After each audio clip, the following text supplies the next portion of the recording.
He was suddenly silent, thinking of his mother. In her room on the 37th floor, Linda had floated in a sea of singing lights and perfumed caresses, floated away, out of space, out of time,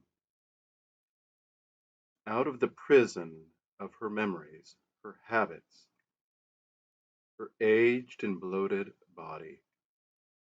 And Tomakan, ex-director of hatcheries and conditioning, Tomakan was still on holiday from humiliation and pain. In a world where he could not hear those words, that derisive laughter, could not see that hideous face, feel those moist and flabby arms round his neck in a beautiful world. What do you need? The savage went on. Is something with tears for a change. Nothing costs enough here. $12.5 million, Henry Foster had protested when the savage told him that. 12.5 million. That's what the new conditioning center cost. Not a cent less. Exposing what is mortal and unsure to all that fortune, death, and danger dare. Even for an eggshell. Isn't there something in that?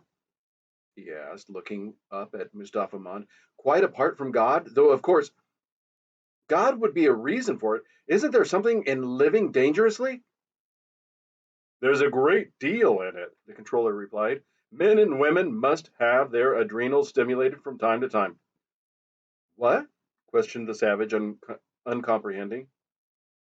It's one of the conditions of perfect health. That's why we've made the VPS treatments compulsory. VPS?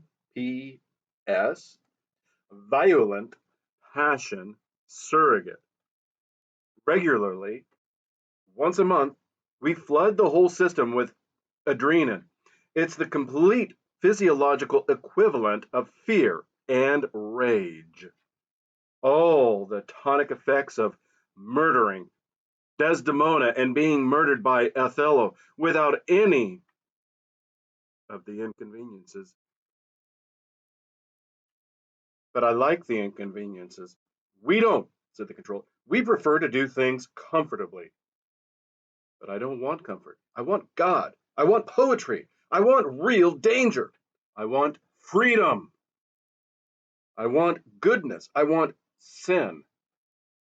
In fact, said Mustafa Mon, you're claiming the right to be unhappy.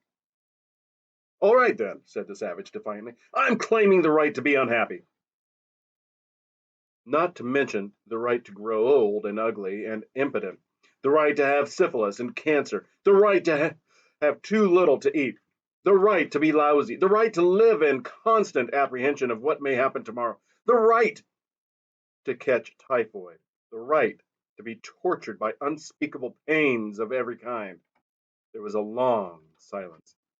I claim them all, said the savage at last. Mustafa Mon shrugged his shoulders. You're welcome, he said.